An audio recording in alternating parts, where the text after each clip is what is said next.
when the musicians in Jamaica started to play, although them can play calypso too, because they play a lot of calypso. But because the American influence music come past through down there, you know, them start to kind of get more to, them time used to have Fats Domino. Yes. And plenty of them type of people. So after a while now, the music start drift from the reggae. See, it used to be a music almost like a half blues. When used to play before the ska start, you know. Even people like Joe Higgs, cha-na-na, cha-na-na-na-na, cha-na-na, cha-na-na-na, you know that music? Right. Used to play that plenty.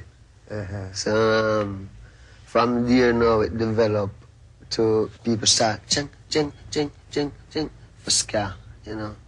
And then for rocksteady like jing, jing, jing. For reggae now it's check, check, check, you know. So you have three different feels. But the three of them can put together again and make one thing still.